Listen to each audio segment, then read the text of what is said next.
نحمدہ ونصلی علی رسولہ الکریم۔ قال الامام حجۃ الاسلام الشاہ ولی اللہ دہلوی باب الاذان۔ ابواب الصلاۃ میں سے طہارت وغیرہ کے مسائل سے فارغ ہو کر اب اذان سے متعلق جو بنیادی اصول اور ضوابط ہیں اس کی وضاحت شاہ صاحب بیان فرما رہے ہیں۔ اس کے اصول اور ضابطے متعین کیے جا رہے ہیں۔ شاہ صاحب کہتے ہیں کہ لما علمت الصحابۃ ان الجماعۃ مطلوبۃ مؤکدۃ، جب صحابہ کرام کو یہ بات معلوم ہوئی کہ جماعت کے ساتھ نماز پڑھنا یہ اللہ کو مطلوب بھی ہے اور اس کی تاکید بھی کی گئی ہے، اور لوگوں کا کسی ایک جگہ پر جمع ہونا اور ایک وقت میں اکٹھا ہونا، زمان اور مکان میں اجتماع اس وقت تک نہیں ہو سکتا جب تک کہ اس کا اعلان نہ کیا جائے، لوگوں کو یاد نہ کرایا جائے کہ فلاں وقت پر فلاں اجتماع ہوگا۔ اس کے لیے اعلام بھی ضروری ہے اور تنبؤ کرنا بھی ضروری ہے، اطلاع دینا بھی ضروری ہے۔ تو صحابہ نے آپس میں مشورہ کیا، تکلموا، کہ کس طریقے سے ایک دوسرے کو نماز کے اوقات میں جمع ہونے کا بتلایا جائے۔ تکلموا فیما یحصل بہ الاعلام، کیسے یہ اعلان کیا جائے۔ تو بعض لوگوں نے مشورہ دیا کہ آگ جلائی جائے۔ مجوسیوں کے ہاں چونکہ آگ جلانے کا طریقہ تھا کہ بڑی آگ دور تک نظر آئے لوگوں کو اور وہ دیکھیں کہ اس وقت ہو گیا نماز کا،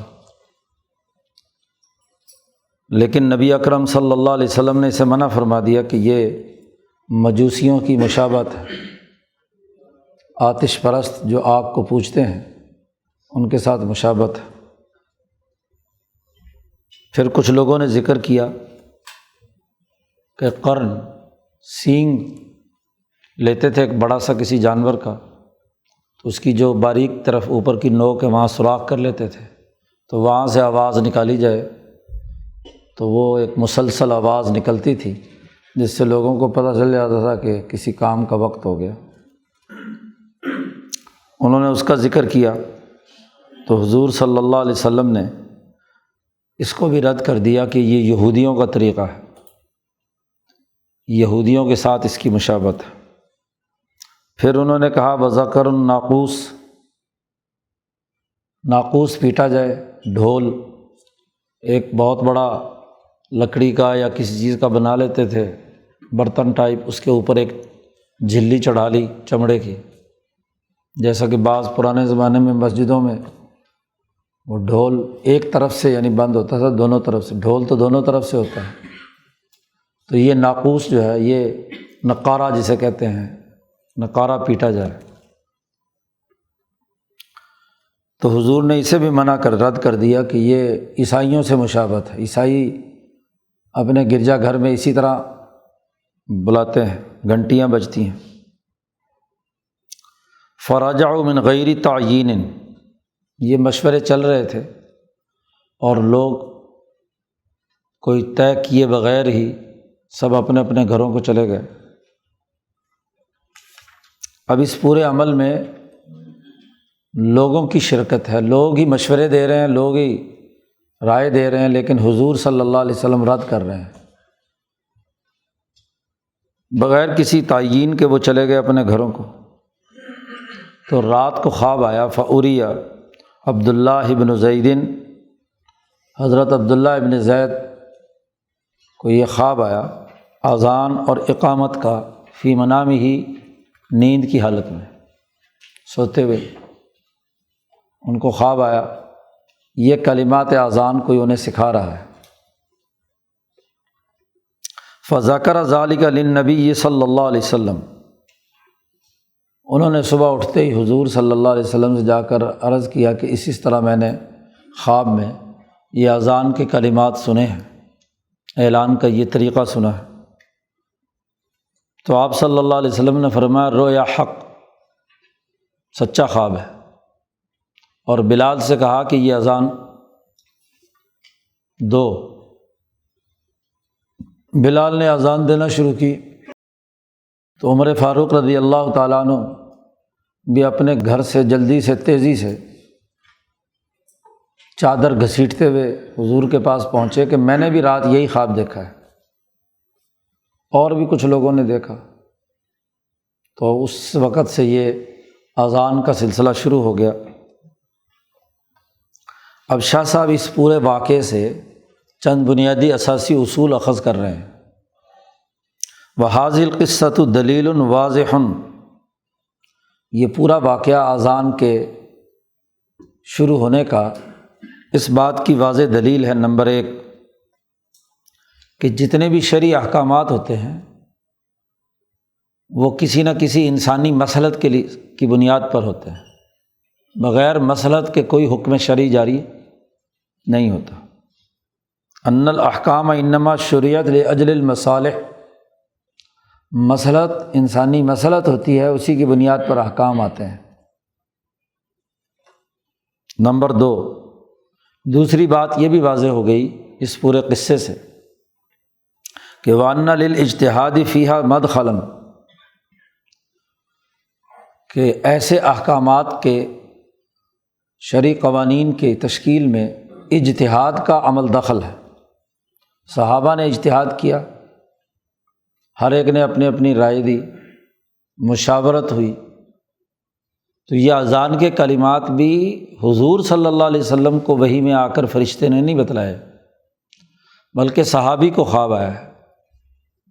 ان کی رائے بنی ہے۔ تو اس کا مطلب یہ کہ احکامات، شرعی احکامات میں اجتہاد کا بڑا عمل دخل ہے۔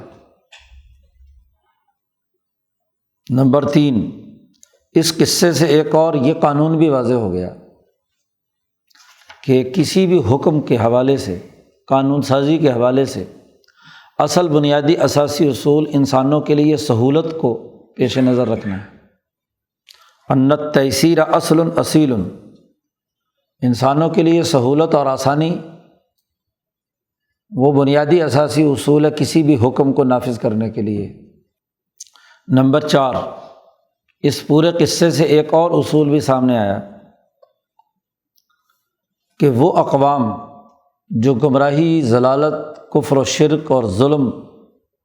کی علامت بن چکی ہوں، اور انہوں نے اپنے ظلم و تکبر کے لیے خواہ اپنے دین کے کتنے ہی اچھے اور عمدہ شاعر کیوں نہ اختیار کر لیے ہوں، اس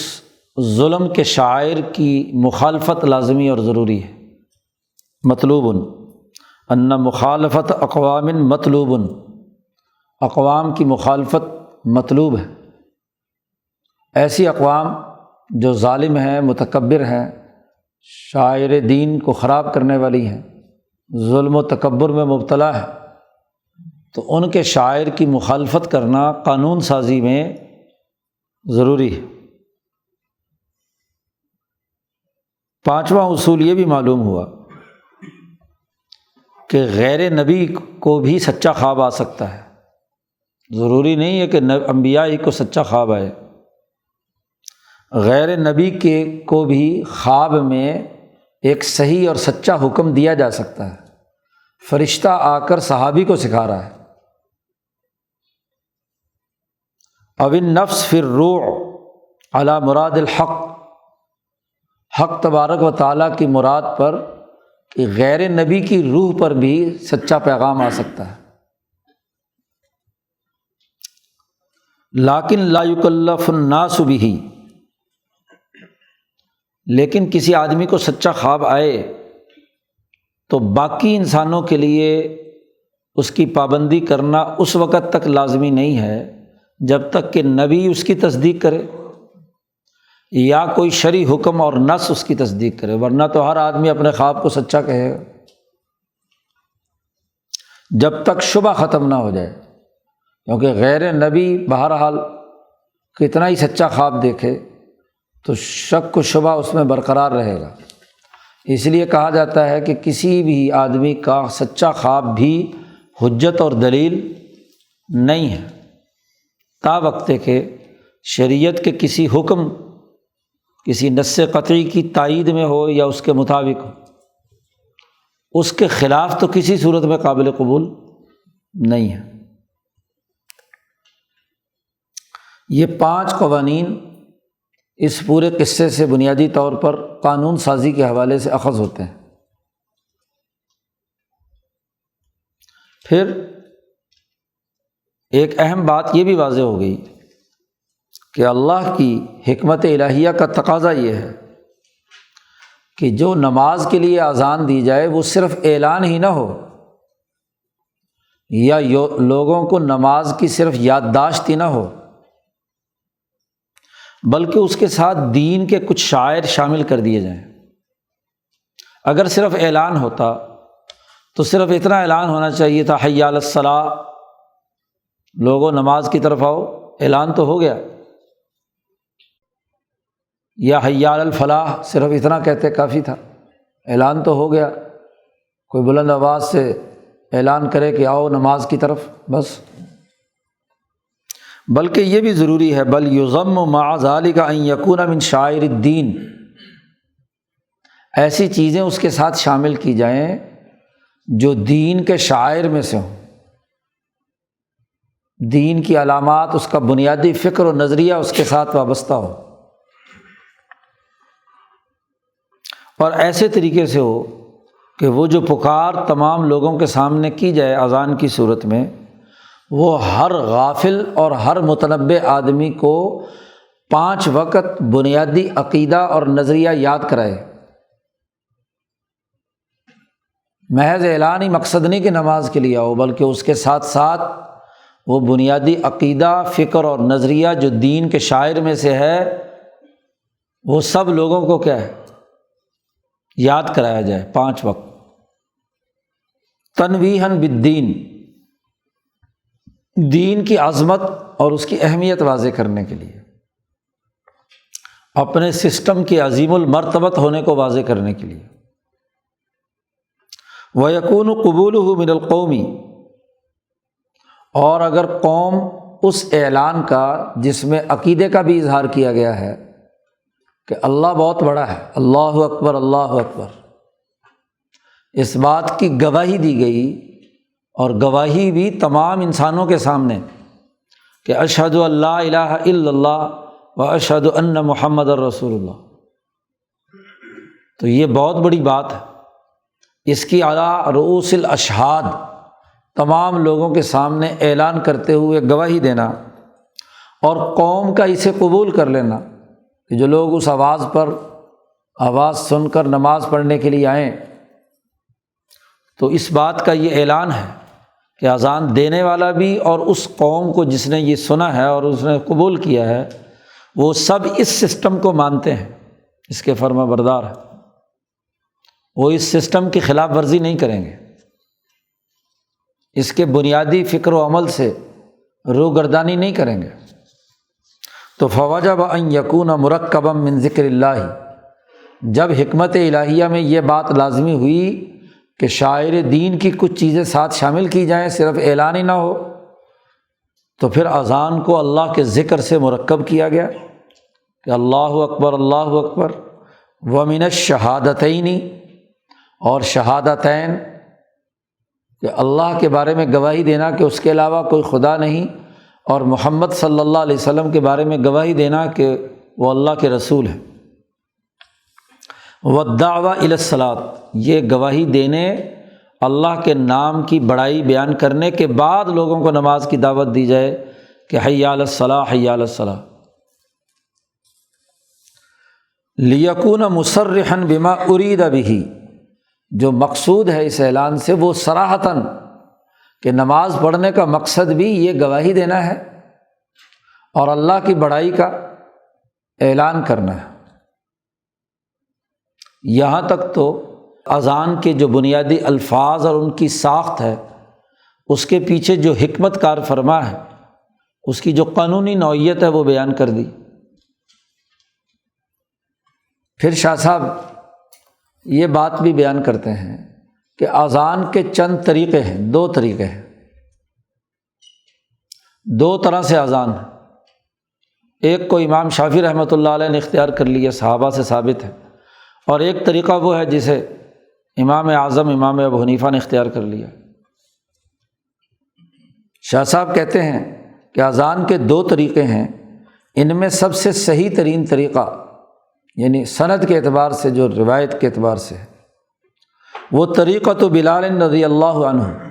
حضرت بلال رضی اللہ تعالیٰ عنہ کا طریقہ اذان۔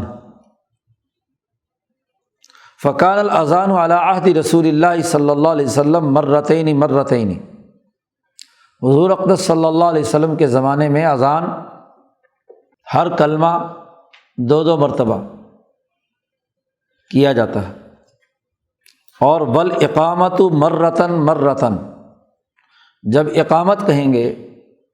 تو وہ ایک دفعہ ہوگی، اللہ اکبر، اشہد ان لا الہ الا اللہ، اشہد ان محمد رسول اللہ، حی علی الصلاۃ حی علی الفلاح قد قامت الصلاۃ، اللہ اکبر۔ اقامت ایک مرتبہ ہوگی، البتہ قد قامت الصلاۃ 2 دفعہ ہوگا، قد قامت الصلاۃ قد قامت الصلاۃ۔ یہ طریقہ بلال ہے،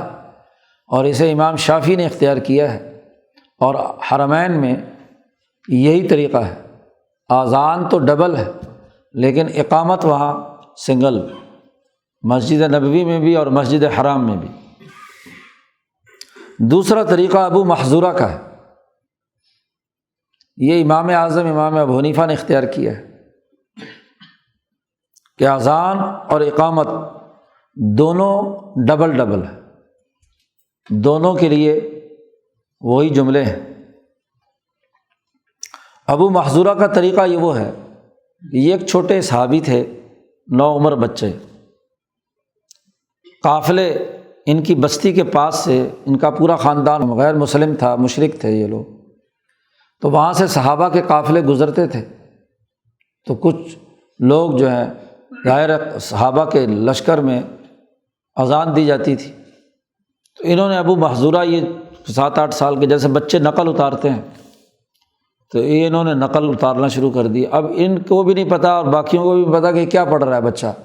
بس وہ کسی صحابی کی اذان سن لی اور وہ اس نے کہنا شروع کیا۔ بعد میں ان کا خاندان مسلمان ہوا تو یہ بچہ حضور صلی اللہ علیہ وسلم کے پاس آیا، تو اس بچے نے اذان سنائی، ابو محذورہ ان کا نام ہے۔ تو حضور صلی اللہ علیہ وسلم نے پھر، وہ غلط سلط جملے بھی تھے اور صحیح طریقہ ظاہر ہے کہ ویسے ہی سنا کر اذان تھی، تو حضور نے انہیں پھر باقاعدہ سکھایا کہ ایسے تمہیں اذان کہنی ہے اور ایسے اقامت کہنی ہے۔ اس وقت کچھ بڑے ہو گئے تھے، تو اب چونکہ اپنے قبیلے میں سب سے پہلے انہوں نے یہ چیزیں سیکھی تھیں، تو وہاں جا کر اذان اور اقامت انہی کے ذمے ہوئی، ابو محذورہ کے۔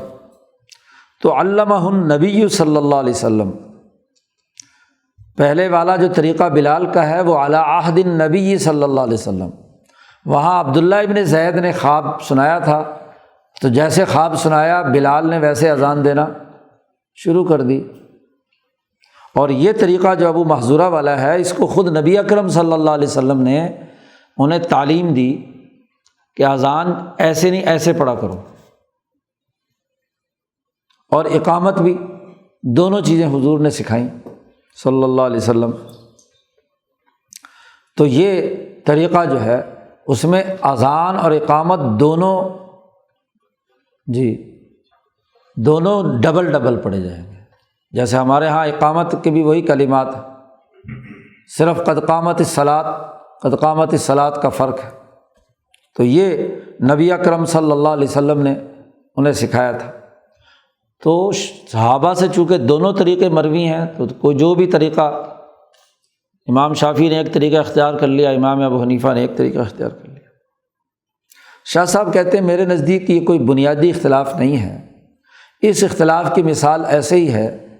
جیسے قرآن حکیم 7 قراتوں میں نازل ہوا ہے، تو جیسے کہ احرف القرآن، تو ہر طریقہ شافی کافی ہے، مقصد دونوں سے پورا ہوتا ہے کہ شہادتین کا اعلان بھی ہے، اللہ کا ذکر بھی ہے، نماز کے لیے بلانا بھی ہے، اور اقامت میں لوگوں کو نماز کے لیے کہ جماعت کھڑی ہو گئی ہے آ جاؤ۔ اب اس سے متعلق جو روایات ہیں اس باب کی اسے بیان کرتے ہیں۔ نبی اکرم صلی اللہ علیہ وسلم نے فرمایا کہ صبح کی نماز میں اس بات کا بھی اضافہ کرو کہ الصلاۃ خیر من النوم، الصلاۃ خیر من النوم، 2 دفعہ۔ شاہ صاحب کہتے ہیں اس کی وجہ یہ ہے، صبح کا وقت نیند کا وقت ہوتا ہے، غفلت کا وقت ہوتا ہے، تو ضرورت پیش آئی کہ یہاں لوگوں کو نیند سے بیدار کرنے کی بھی تنبیہ کی جائے۔ باقی اوقات میں چونکہ آدمی سو نہیں رہا ہوتا ہے تو وہ بغیر اس کے بھی کیا ہے، تنبیہ کافی ہے۔ چنانچہ یہ لفظ ان کا اضافہ کرنا مستحب ہے، استحب زیادۃ ھذہ اللفظہ۔ نمبر 2، دوسری بات حضور نے یہ بھی فرمائی کہ جو آدمی اذان دے وہی اقامت کہے، کیونکہ اس نے اذان دے کر لوگوں کو بلایا ہے، تو اقامت بھی وہی کہے، فہو یقیم۔ شاہ صاحب کہتے ہیں اس کا راز یہ ہے، جس نے اذان میں شروع کر کے لوگوں کو بلایا، یہ نہ ہو کہ خود اعلان کر کے بھاگ جائے۔ لوگوں کو بلایا نماز کے لیے، خود نماز میں نہیں ہے، تو اس کو تو سب سے پہلے ہونا ہے نماز میں۔ جب پہلے ہونا ہے تو اقامت بھی اسے کہنی چاہیے۔ واجب علی اخوانہ، چونکہ شروع اس نے کیا ہے تو باقی بھائیوں کو بھی یہ چاہیے کہ اس سلسلے میں اس کی مزاحمت نہ کریں، ٹکراؤ کا عمل نہ کریں، کیونکہ یہ مباح فائدے کی چیزیں ہیں، تو مباحات کے اندر جھگڑا کرنا اچھی بات نہیں ہے۔ جس نے اذان دے دی ہے تو گویا کہ اس نے اپنا نمبر پہلے لے لیا، تو اقامت بھی اسی کو کہنے دی جائے۔ اس کی مثال ایسے ہی ہے جیسے حضور صلی اللہ علیہ وسلم نے فرمایا کہ کسی کی اگر کسی جگہ منگنی ہوئی بھی ہو تو دوسرا وہاں منگنی کا پیغام نہ پہنچائے۔ لا یخطب الرجل علی خطبۃ اخیہ، اپنے بھائی کی منگنی کے پیغام کے بعد جب تک وہاں سے اس رشتے پر جواب نہ آ جائے اس وقت تک یہ پیغام نکاح نہ پہنچائے۔ تو ایسے ہی یہاں بھی اذان کے فضائل کیا کیا ہیں، اس کے بعد فضائل بیان کیے شاہ صاحب نے۔ فضائل الاذان، ان میں سے سب سے پہلی فضیلت کہ یہ شعائر اسلام میں سے ہے، اذان دینا شعائر اسلام میں سے ہے، اور اذان سے ہی پتہ چلتا ہے کہ یہ دارالاسلام ہے۔ اس لیے نبی اکرم صلی اللہ علیہ وسلم نے صحابہ کو حکم دیا ہوا تھا کہ کسی بستی میں صبح اذان کا انتظار کرو، اگر اذان سنائی دے تو اس بستی پر حملہ نہیں کرنا، ہو گیا کہ مسلمان بستی ہے۔ نمبر 2، یہ اذان نبوت کے شعبوں میں سے ایک اہم ترین شعبہ ہے، اس لیے کہ یہ دین کے بنیادی عظیم ترین ارکان کی طرف لوگوں کو بلانا ہے، ابھارنا ہے، اور تمام نیکیوں کی ماں اور جڑ ہے، یہ ام القربات ہے نماز۔ ولا یرض اللہ ولا یغضب الشیطان مثل ما یکون فی الخیر المتعدی، یہ ایک ایسا خیر ہے، اور خیر بھی ایسا جو متعدی پھیلنے والا ہے، اس جیسے کاموں سے شیطان ناراض نہیں ہوتا اور اللہ راضی نہیں ہوتا جب تک کہ یہ کام نہ کیا جائے۔ اللہ راضی تبھی ہوگا جب اذان جیسا عمل کیا جائے، اور شیطان غضبناک تب ہوگا جب ایسا کام کیا جائے۔ اور اس میں اعلاء کلمۃ الحق، حق اور سچے کلمے کو بلند کرنا ہے۔ اسی لیے حضور نے فرمایا کہ فقیہ واحد اشد علی الشیطان من الف عابد، ایک سمجھدار آدمی فقیہ زیادہ بھاری ہوتا ہے شیطان پر 1000 عبادت گزار سے۔ یا اسی طرح حضور صلی اللہ علیہ وسلم نے فرمایا کہ جب نماز کے لیے اذان دی جاتی ہے تو شیطان اذان کی آواز سن کر پشت پھیر کر اس طرح خوف زدہ ہو کر بھاگتا ہے کہ اس کی ری خارج ہوتی ہے، اتنا خوف ہوتا ہے۔ لہو زرات، زرات کہتے ہیں آواز کے ساتھ ری کا خارج ہونا، اتنا خوف زدہ ہو کر اذان سن کر بھاگتا ہے۔ فضیلتوں سے متعلق جو احادیث ہیں ان کی تشریحات آگے شروع کرتے ہیں۔ نمبر 1، نبی اکرم صلی اللہ علیہ وسلم نے فرمایا کہ اذان دینے والے قیامت کے دن ان کی گردنیں باقی لوگوں کی گردنوں سے لمبی ہوں گی۔ اطول الناس اعناقا، ان کی گردنیں لمبی ہوں گی، سر اونچا ہوگا دوسرے انسانوں کے مقابلے پر، کیونکہ وہ جب سر اوپر کر کے اوپر اٹھا کر اذان دیتا ہے تو اعلاء کلمت اللہ کا کام کرتا ہے۔ نبی اکرم صلی اللہ علیہ وسلم نے یہ بھی فرمایا کہ مؤذن کی آواز جہاں جہاں جن جن علاقوں تک پہنچتی ہے وہاں وہاں معافی بھی پھیل جاتی ہے۔ یغفر لہو، تمام چیزیں اس کے لیے مغفرت کی دعا مانگتی ہیں، اور اس مؤذن کی گواہی جنات اور انسان بھی دیں گے قیامت کے دن کہ ہاں فلاں مؤذن کی اذان سن کر ہم نماز پڑھنے جاتے تھے۔ اس لیے اذان کے فضائل میں یہ دونوں حدیثیں ہیں۔ شاہ صاحب کہتے ہیں کہ آخرت میں جو جزا کا معاملہ ہے وہ اس کی بنیاد یہ ہے کہ جیسی کام کی معنویت ہے اس کی مناسبت سے ہی جزا ہے۔ تو کام چونکہ گردن اونچی کر کے اعلان کرنے کا ہے تو اسی کے مطابق اللہ نے انعام دیا، اور ہر عمل کی روح اس کی شکل و صورت کے ساتھ وابستہ ہوتی ہے۔ تو اذان کی روح جیسے وہ دنیا میں گردن اونچی کر کے شکل و صورت سے آواز نکالتا ہے، اسی آواز کے ساتھ ہی اسے وہاں انعام ملے گا۔ تو پس واجب ہے، لازمی ہے کہ مؤذن کی شان کی عظمت ظاہر ہو اس کی گردن اور اس کی آواز کے ساتھ، کیونکہ جتنی وہ بلند آواز سے اذان دے گا اور دور دور تک پھیلے گی تو جو بھی سنے گا تو وہاں سے کیا ہے، مغفرت کی دعا کرنے والے جنات اور انسان اس کی عظمت کو سلام کریں گے، اور اللہ کی رحمت اس پر وسیع ہوگی، کیونکہ اس لیے اس نے دنیا میں اللہ کی دعوت اور حق کی دعوت کے لیے وسیع ترین کردار ادا کیا، اللہ کی بڑائی کا اعلان کیا۔ دوسری حدیث، حضور صلی اللہ علیہ وسلم نے فرمایا کہ جس آدمی نے 7 سال تک مسلسل اذان دی محتسباً، پورے احتساب کے ساتھ، صدق دل کے ساتھ، تو جہنم سے برات کا فیصلہ اس کے لیے لکھ دیا جائے گا کہ ہر اذان دیتے وقت قلب سے بھی اس کا یہی ارادہ ہے کہ اللہ کی بڑائی، شہادتین اور فلاح و نماز کی طرف لوگوں کو دعوت دینا ہے، کوئی دنیاوی مقصد اور لالچ اس کے پیچھے نہ ہو۔ شاہ صاحب کہتے ہیں اس کی وجہ یہ ہے کہ گویا کہ اس نے مسلسل 7 سال کا دورانیہ اپنے اندر ایک بڑی اہمیت رکھتا ہے۔ انسانی زندگی میں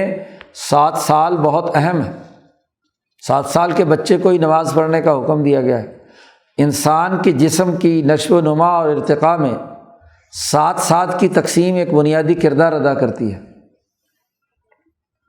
تو ایک 7 سال میں ایک سائیکل مکمل ہوتا ہے انسانی جسم کی ساخت کا۔ تو 7 سال تک جس نے اذان دی ہے تو پورا ایک سائیکل اس نے اس پر گزار دیا کہ وہ اللہ کی بڑائی کا اعلان کر رہا ہے۔ لا تتصور المواظبۃ علیہ للہ، اللہ کے لیے اس پر ہمیشگی، ہمیشہ اذان دینا خالصتاً اللہ کی رضا کے لیے، یہ اسی آدمی سے متصور ہو سکتا ہے کہ جو خالصتاً اللہ کے لیے مسلمان ہوا ہے، اور ویسے بھی مسلسل 7 سال تک بلا ناغہ جس نے صبح شام اذان دی تو اسے رحمت الہیہ نے ڈھانپ لیا، تو مسلسل رحمت الہیہ اس کے وجود اور اس کی روح پر حاوی ہو گئی۔ تیسری حدیث، حضور صلی اللہ علیہ وسلم نے اللہ کا یہ قول نقل کیا ہے، فی راعی غنم فی رأس شظیۃ، حدیث قدسی ہے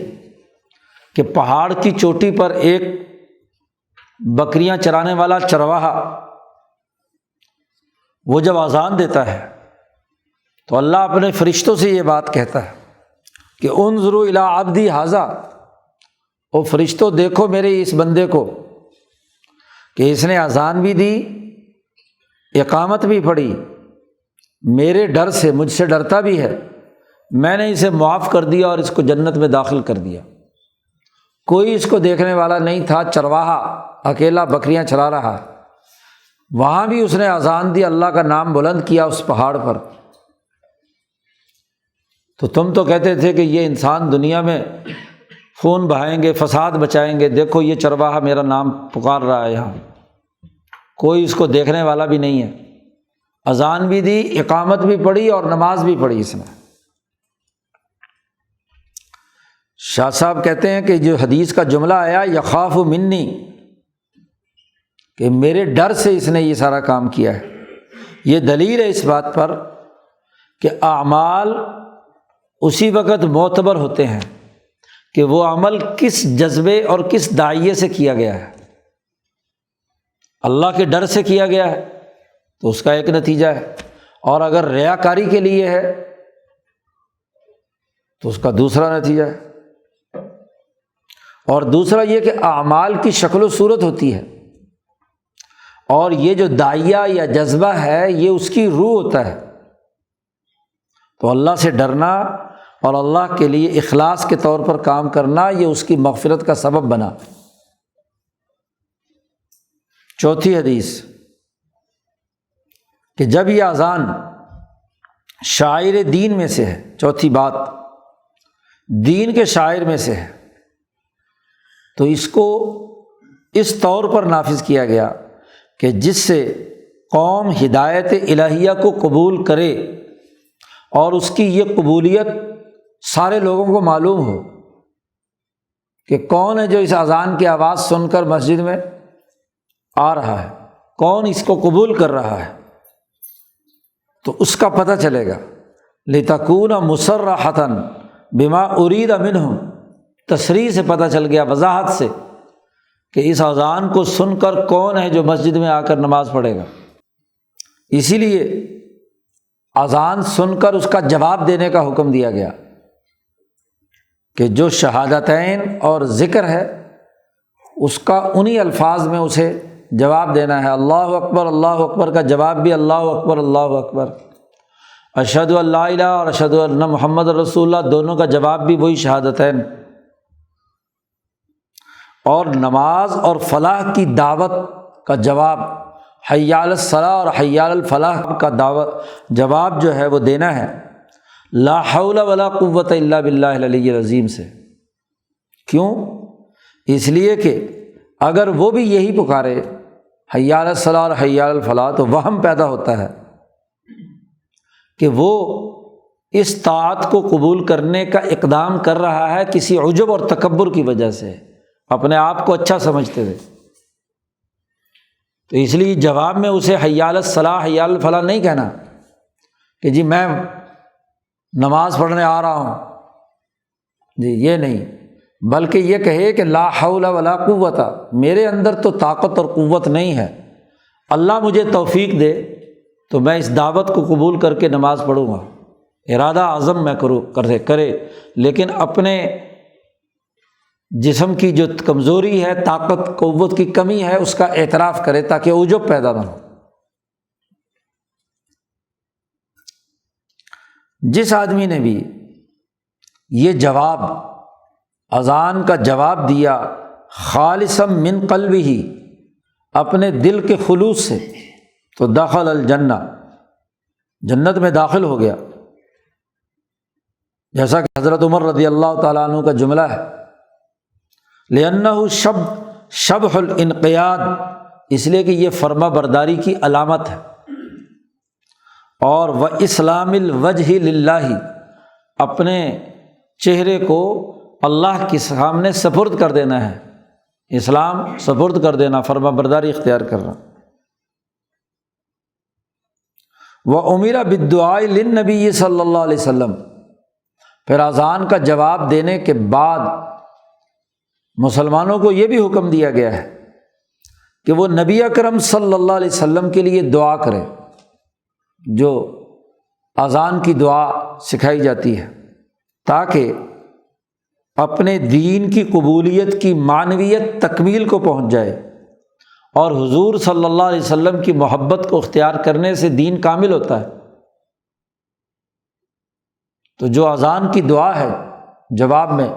وہ اس لیے بیان کی گئی۔ 5ویں حدیث، نبی اکرم صلی اللہ علیہ وسلم نے فرمایا کہ اذان اور اقامت کے درمیان کا وقت ایسا وقت ہے کہ جب کوئی انسان دعا مانگتا ہے تو وہ دعا رد نہیں ہوتی۔ حضور نے فرمایا لا یرد الدعاء بین الاذان والاقامہ، کیونکہ اذان کے بعد ایک آدمی نماز کی تیاری کرتا ہے اور آگے اس کا ارادہ اور عزم نماز پڑھنے کا ہے، تو گویا کہ اللہ کی طرف سفر کرنے اور رجوع کرنے کا ارادہ کر دیا، تو یہ دونوں اوقات کہ فضا میں اذان گونج رہی ہے اور اقامت بھی ہے،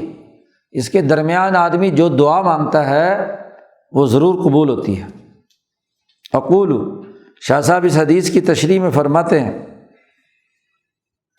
کہ اس وقت رحمت الہیہ متوجہ ہوتی ہے تو وہ دعا اس کی لپیٹ میں آ جاتی ہے، اور داعی یعنی اذان دینے والے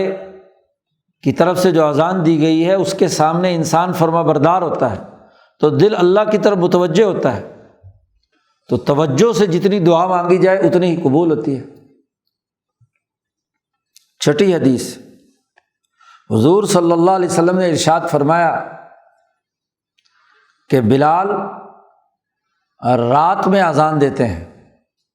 اس لیے کھاؤ پیو یہاں تک کہ ابن ام مکتوم اذان دیں۔ رمضان کے مہینے میں حضور صلی اللہ علیہ وسلم نے 2 مختلف آواز والے لوگ مقرر کیے ہوئے تھے۔ سحری کے لیے اٹھانے کی جو اذان 1 گھنٹہ بھر پہلے ہوتی تھی وہ بلال کی اذان تھی کہ لوگ اٹھے، تہجد کی رکعت 2 رکعت پڑھیں اور سحری کھائیں، وہ نیند سے بیدار کرنے کے لیے۔ اور دوسری اذان سحری بند ہونے اور فجر کے وقت کے شروع ہونے کے لیے تھی۔ وہ ایک نبینا صحابی تھے عبداللہ ابن ام مکتوم رضی اللہ تعالیٰ عنہ، ان کے ذمے تھی، تو دونوں کی آوازیں یکسر مختلف تھیں، تو اس لیے حضور نے لوگوں کو کہا کہ بلال اگر اذان دے رہا ہو تو سمجھ لو کہ اب سحری کھانے کا وقت ہو گیا، نماز کا وقت نہیں، اور جب ابن ام مکتوم اذان دیں تو سمجھ لو کہ اب نماز فجر کا وقت شروع ہو چکا ہے، سحری بند۔ شاہ صاحب کہتے ہیں کہ امام کے لیے مستحب ہے، حکمران جو بھی ہو کسی بھی سوسائٹی کا، کہ جب لوگوں کو ضرورت پیش آئے تو 2 مؤذن مقرر کیے جائیں، خاص طور پر رمضان کے مہینے میں، جن کی آوازیں ایک دوسرے سے الگ الگ ہوں اور ان کی الگ پہچان ہو، اور لوگوں کو بتلا دیا جائے کہ فلاں مؤذن اذان دے تو یہ سحری کی ہے، ینادی بلیل فکلوا واشربوا، یہاں تک کہ فلاں جو دوسرا آدمی اذان دے تو یہ سمجھ لو کہ دوسری۔ آج کل تو اور طریقے سے اٹھانے کا اور لوگوں کو اطلاع دینے کا۔ حرمین میں ابھی بھی یہ 2 اذانیں ہوتی ہیں تہجد کے نام سے، یا یہاں اہل حدیث حضرات بھی اذان دیتے ہیں، تو یہ اذان اصل میں تو رمضان کی تھی، سحری کی، باقی اوقات کی میں نہیں تھی، لیکن وہ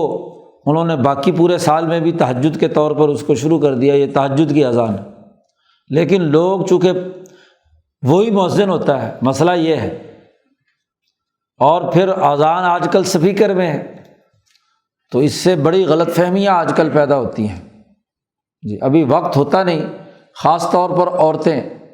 وہ جب سنتی ہیں کہ اذان ہو گئی تو وہ اسی وقت نماز پڑھ کے سو جاتی ہیں، تو نمازیں خراب ہوتی ہیں۔ ابھی وقت نہیں ہوا، اس نے تو دی اذان اپنے طور پر تہجد کے لیے، تو اب کوئی جانتا ہے کوئی نہیں جانتا کہ بھئی یہ تہجد کی اذان ہے یا نہیں، عورتوں کو کیا پتہ عام طور پر، تو یہ اس کا لحاظ رکھنا بڑا ضروری ہے کہ جو لوگ اہل حدیثوں کی مسجد کے قریب ہوں تو وہ بہرحال ٹائم ضرور دیکھیں کہ یہ جو پہلی اذان ہوئی ہے یہ تہجد کی اذان ہے، یہ ابھی وقت نماز فجر کا نہیں ہوا۔ جس نے اٹھ کر پڑھنا ہے تو تہجد پڑھے۔ فجر کی اذان تو فجر کے ٹائم پر ہوگی، قبل از وقت نماز جائز نہیں ہوتی ہے، عورتوں کو خاص طور پر مغالطہ ہوتا ہے۔ لیکون الاول، تاکہ پہلی جو ہے وہ تو لوگوں کو اٹھانے کے لیے ہو اور سحری کھانے کے لیے ہو، اور جو سونے والے ہیں ان کو اٹھائے ان یقوم الی صلاتہ، جو قیام یعنی رات سے تراویحیں پڑھ رہے ہیں ان کو سحری کھانے کے لیے یہ اذان تھی، اور جو سوئے ہوئے ہیں ان کو اٹھانے کے لیے ہے، اور تدارک کے لیے ہے کہ جو کسی آدمی کی سحری چھوٹ نہ جائے، اس لیے حضور نے فرمایا کہ سحری ضرور کھایا کرو۔ 7ویں حدیث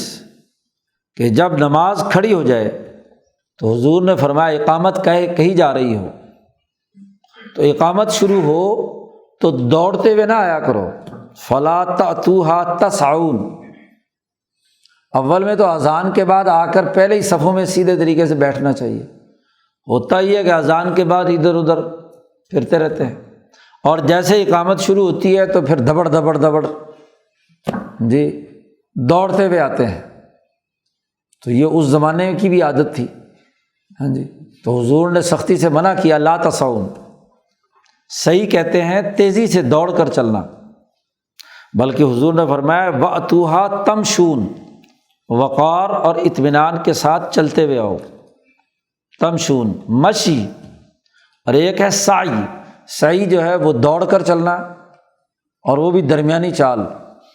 ایک ہوتا ہے ویسے کپڑے اتار کر چلنا، اس کے لیے اور لفظ ہے عربی میں، تو سعی کے بجائے تمشون، وقار سے آؤ، اور جتنا بھی پہنچ سکتے ہو نماز میں، ہاں جی، جس وقت بھی رکوع میں پہنچو یا قیام کے اندر ہی پہنچو تو جہاں سے ہو وہاں سے نماز شروع کرو، دوڑ کر بے وقار کی حالت میں چلنا، ہاں جی، یہ نماز کے آداب کی خلاف ورزی ہے۔ اقول، شاہ صاحب اس حدیث کی تشریح میں فرماتے ہیں کہ یہ حدیث اشارہ ہے اس بات کو رد کرنے کے لیے کہ عبادات کے اندر انتہا پسندی غلط ہے۔ کوئی آدمی کہے کہ جی میں شوق سے دوڑ کر آ رہا ہوں، تو ایسے ہی دوڑ کر ہانپتا ہوا پہنچے تو یہ انتہا پسندی ہے،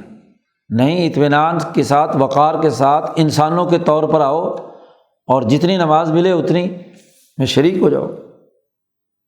یہاں تک اذان سے متعلق باب مکمل ہو گیا۔ اگلا باب مساجد سے متعلق ہے۔ ظاہر اذان دی جائے گی تو کسی مقام پر اجتماع ہونا ہے، تو جس مقام پر اجتماع ہونا ہے وہ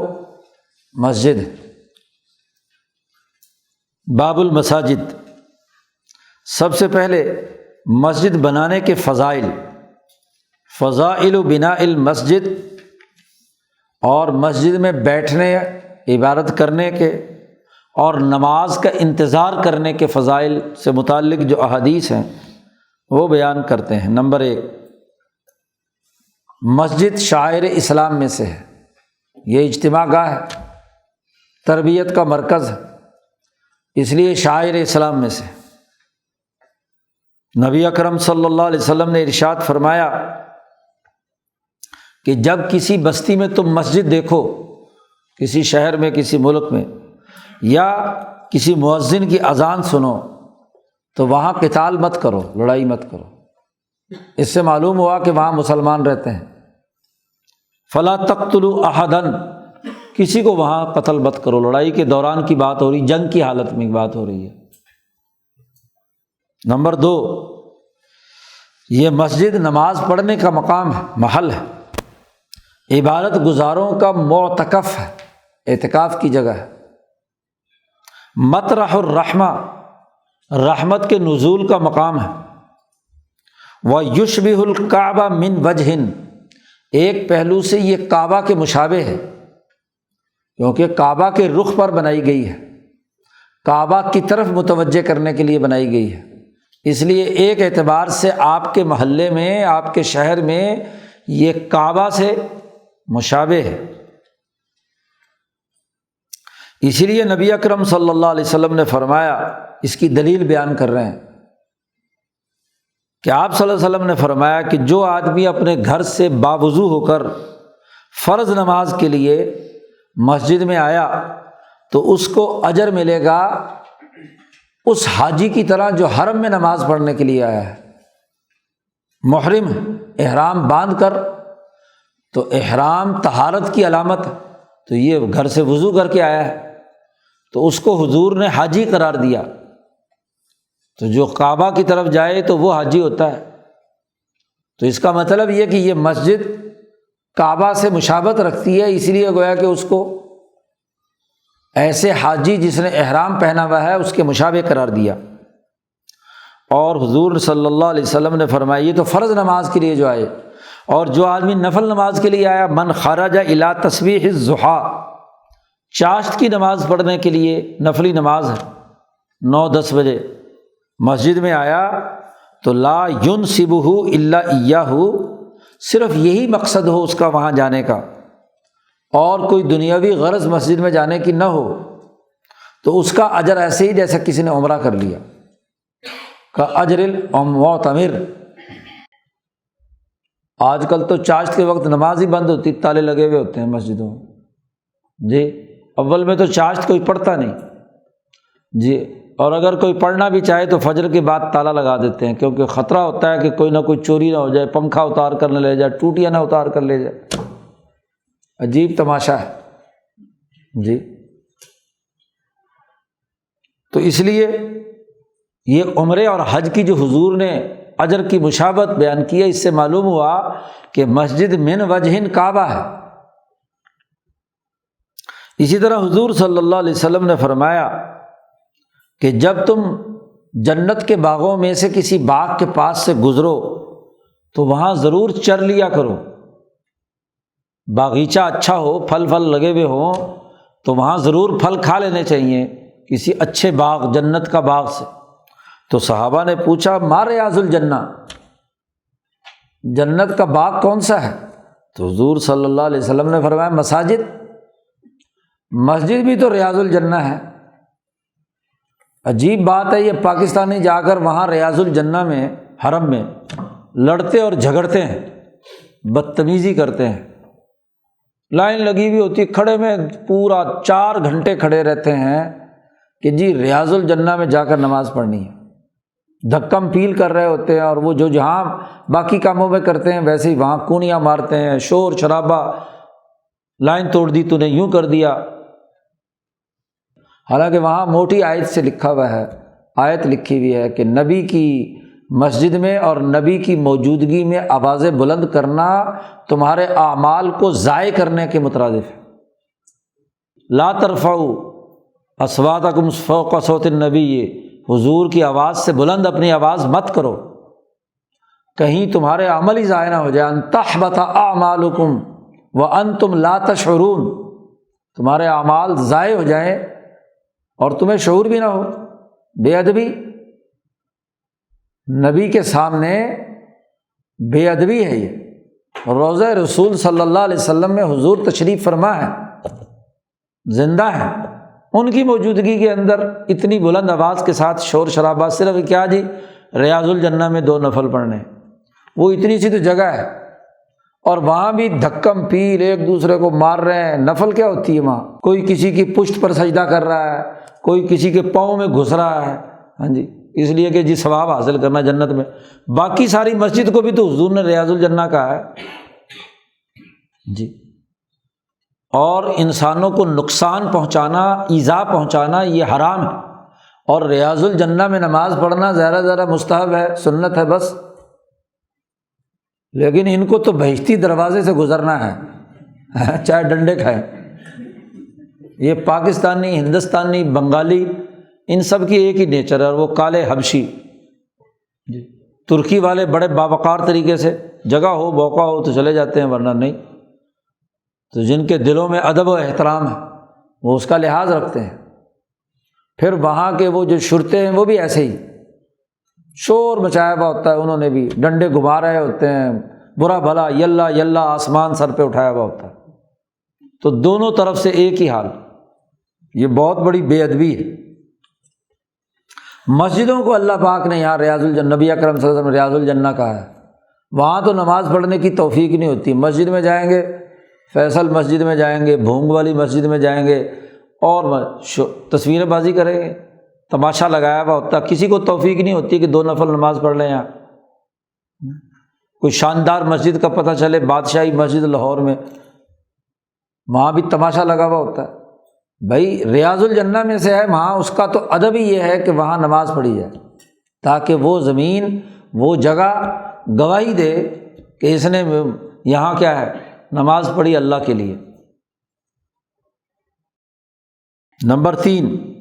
وَأَنَّ التَّوَجُّهَ إِلَيْهِ فِي أَوْقَاتِ الصَّلَاةِ مِن بَيْنِ شُغْلِهِ وَأَهْلِهِ، وہ کسی کام میں مشغول تھا، اپنے گھر میں مشغول تھا، وہاں سے نکل کر اوقات نماز میں ادھر متوجہ ہوا ہے اور اس کا مقصد صرف اور صرف نماز ہے، تو یہ چیز اس کے دین میں اخلاص کو بتلا رہی ہوتی ہے کہ وہ خالصتاً اللہ کی رضا کے لیے ادھر آ رہا ہے اور دل کی گہرائیوں سے وہ اپنے رب کے سامنے جھکنا چاہتا ہے۔ نبی اکرم صلی اللہ علیہ وسلم نے فرمایا اسی لیے کہ جس نے وضو کیا اور وضو بھی اچھے طریقے سے کیا، یہ نہیں کہ بس جلدی جلدی چھبل چھبل مارے پانی جھینٹے چھونٹے اور آ گئے، فَأَحْسَنَ الْوُضُوء، اچھے طریقے سے پورے آداب اور سنن کے ساتھ وضو کیا، ثُمَّ خَرَجَ إِلَى الْمَسْجِدِ، پھر مسجد کی طرف نکلا، لَا يُخْرِجُهُ إِلَّا الصَّلَاةُ، گھر سے مسجد کی طرف جانے کا مقصد سوائے نماز کے اور کچھ اس کا نہیں، تو جو ایک قدم بھی وہ رکھتا ہے تو ہر ایک قدم اس کے بہت سارے درجات کو بلند کرتا ہے، اور وَحُطَّ عَنْهُ بِهَا خَطِیَّةٌ، اور اس سے گناہ جھڑتے چلے جاتے ہیں۔ فَإِذَا صَلَّى، جب وہ مسجد میں نماز پڑھ لیتا ہے تو فرشتے جتنی دیر نماز پڑھتا ہے اللہ کے سامنے اس کے لیے دعا درود پڑھتے رہتے ہیں، اس پر رحمت کی دعا مانگتے ہیں، ما داما فی مصلاہ، جب تک وہ اپنی نماز والی جگہ پہ بیٹھا رہتا ہے، نماز پڑھنے کے بعد بھی اگر بیٹھا رہتا ہے، کیا دعا مانگتے ہیں فرشتے؟ اللہم صلی علیہ، اللہم ارحمہ، اے اللہ اس پر سلامتی نازل فرما، اے اللہ اس پر رحم فرما۔ اور نبی اکرم صلی اللہ علیہ وسلم نے فرمایا لا یزال احدکم فی صلاۃ، جب بھی تم میں سے کوئی ایک نماز کے انتظار میں بیٹھا ہوا ہے، تو نماز میں بیٹھا ہوا ہے، نماز کے جماعت کے انتظار میں بیٹھنا بھی نماز میں شمولیت کی طرح ہے، کیونکہ فرشتے اس وقت بھی دعا مانگ رہے ہیں اس کے لیے۔ نمبر 4، یہ مسجد، اس کا بنانے میں شریک ہونا، یہ اعلاء کلمت الحق کے اندر تعاون اور اعانت، کہ شاعر اسلام میں سے ایک اہم ترین عمارت وجود میں آ رہی ہے تو اس کے بنانے میں حصہ ڈالنا، تعاون کرنا، تو گویا کہ غلبہ دین میں اپنے آپ کو اس کی جد و جہد میں شریک کرنا ہے۔ اس سلسلے کی احادیث نیچے لائے ہیں کہ حضور صلی اللہ علیہ وسلم نے فرمایا جو آدمی صبح ادھر مسجد میں گیا اور شام کو بھی گیا تو اللہ تعالیٰ اس کے لیے جنت میں اس کی مہمانی تیار کر لیتا ہے، جب بھی وہ صبح کو گیا یا شام کو گیا نماز پڑھنے کے لیے۔ شاہ صاحب کہتے ہیں اس میں اشارہ ہے کہ ہر صبح اور شام کا مسجد میں جانا یہ انسان کی بہیمیت کو کمزور کرتا ہے اور ملکیت غالب آتی ہے۔ دوسری حدیث، یہ تو مشہور حدیث ہے، حضور نے فرمایا من بنا للہ مسجدا بنى اللہ لہ بیتا فی الجنہ، جس نے اللہ کے لیے مسجد تعمیر کی، بنائی، تو اللہ اس کے لیے جنت میں گھر بنائے گا، کیونکہ اس نے اس مسجد کی تعمیر کے اندر حصہ لیا۔ شاہ صاحب کہتے ہیں اس کا راز یہ ہے کہ جس طرح کا عمل اس نے کیا ہے ویسا ہی عمل اس کے لیے اسی شکل و صورت کا جنت میں اس کے لیے گھر بنانے کا بنا دیا گیا۔ تیسری حدیث کہ وَإِنَّمَا انقضى ثواب الانتظار بالحدث لأنه لا يبقى متهيئا للصلاة، ایک حدیث میں ہے کہ ثواب اس وقت تک ملے گا جب تک باوضو ہے مسجد میں، بے وضو ہو گیا تو پھر نہیں۔ اس کی وجہ یہ ہے کہ جو بے وضو وہاں بیٹھا ہوا ہے وہ گویا کہ نماز کا انتظار اب نہیں کر رہا، کیونکہ بے وضو نماز تھوڑی ہوتی ہے، تو اس لیے حدث لاحق ہو جائے تو فوراً جا کر وضو کر کے آ کر بیٹھے، تاکہ جیسے ہی نماز تیار ہو تو وہ بھی تیار ہو نماز کے لیے۔ نمبر 4، دو اہم ترین مسجدیں ان کو فضیلت دی گئی ہے باقی دنیا بھر کی مسجدوں پر، ڈبل اجر کا۔ فضل مسجد النبی صلی اللہ علیہ وسلم والمسجد الحرام، اس میں کئی گنا اجر کی فضیلت بیان کی گئی ہے۔ اس کی درج ذیل وجوہات ہیں۔ نمبر 1 تو یہ کہ حرم نبوی اور حرم خداوندی میں فرشتے سفر موکل بنائے گئے ہیں، وہاں مقرر کیے گئے ہیں اللہ پاک کی طرف سے۔ ان مقامات پر جو آدمی بھی اس حرم میں داخل ہوتا ہے، حرم مکی میں، المسجد الحرام میں یا حرم نبوی میں، مسجد نبوی میں جو داخل ہوتا ہے تو جیسے ہی داخل ہوتا ہے فرشتے اسے گھیر لیتے ہیں اور اس کے لیے دعا مانگتے رہتے ہیں۔ ہر وقت فرشتے دعا مانگتے ہیں کہ جو ان دونوں مقامات پر آئے ان پر اللہ کی رحمت۔ ومنہا، ان کی فضیلت کی وجہ یہ بھی ہے کہ ان دونوں حرمین شریفین کو، ان کی تعمیر کرنا، آباد کرنا، یہ تعظیم شاعر اللہ میں سے ہے اور اعلاء کلمت اللہ میں سے ہے، اللہ کے دین کے غلبے کے لیے، اس لیے ان دونوں مقامات کی زیادہ فضیلت ہے۔ نمبر 3 یہ بھی ہے کہ اگر آدمی حرمین میں جاتا ہے تو دین حنیفی کے جو امام اور رہنما گزرے ہیں، ابراہیم علیہ السلام، اسماعیل علیہ السلام، جنہوں نے خانہ کعبہ تعمیر کیا، اور امام الانبیاء حضرت محمد مصطفیٰ جنہوں نے مسجد نبوی تعمیر کی، تو ان کی باتیں یاد آتی ہیں، ان کے احکامات، ان کی تاریخ سے انسان واقف ہوتا ہے، اس لیے ان مسجدوں کو زیادہ فضیلت دی گئی ہے۔ 5ویں ایک حدیث ہے جس میں منع کیا گیا ہے کہ دنیا میں 3 مسجدیں ایسی ہیں کہ صرف ان مسجدوں میں نماز پڑھنے کی نیت سے سفر کیا جا سکتا ہے۔ منع کر دیا حضور نے کہ ان 3 مسجدوں کے علاوہ کسی اور مسجد کی طرف باقاعدہ صرف نماز پڑھنے کی نیت سے جانا جائز نہیں ہے۔ لا تشد الرحال الا الی 3 مساجد، سواری کس کر سفر کرنا، باقاعدہ دور دراز کسی شہر میں جانا صرف نماز پڑھنے کی نیت سے۔ ایک تو یہ کہ وہاں گیا ہوا تھا تو وہاں کی مسجد میں نماز پڑھ لی، تو وہ تو الگ بات ہے۔ اسپیشل صرف سفر کرنا، دنیا میں 3 مسجدیں ہیں جن کی طرف سفر کیا جا سکتا ہے۔ ایک تو مسجد حرام، دوسری مسجد اقصی بیت المقدس، اور وہ مسجدی ھذا، حضور صلی اللہ علیہ وسلم نے فرمایا میری یہ مسجد، یعنی مسجد نبوی، ان کے علاوہ کسی اور کی طرف جانا درست نہیں ہے۔ اور باقی تمام مقامات، چاہے کسی بزرگ کا کتنا بڑا مقبرہ ہی کیوں نہ ہو، اس کو نبی اکرم صلی اللہ علیہ وسلم نے منع فرما دیا۔ اقول، میں کہتا ہوں کہ جاہلی، شاہ صاحب اس کی حدیث کی تشریح بیان کر رہے ہیں کہ جاہلیت کے زمانے میں لوگ بابرکت مقامات میں جو ان کے خیال کے مطابق بابرکت ہوتے تھے، وہاں کا قصد اور ارادہ کر کے جاتے تھے، وَيَزُورُونَهَا، اس کی زیارت کرتے تھے، اس کو متبرک سمجھتے تھے۔ تو یہ ایسے خود ساختہ معظم مقامات کی طرف جانا، اس میں بڑی تحریف ہے، بہت بڑا فساد ہے، مالا یخفا، جس میں کوئی کسی قسم کی مخفی بات نہیں ہے، دین میں تحریف اس سے پیدا ہوتی ہے۔ تو فصد النبی صلی اللہ علیہ وسلم الفسادہ، نبی اکرم صلی اللہ علیہ وسلم نے فساد کے اس راستے کو بند کر دیا،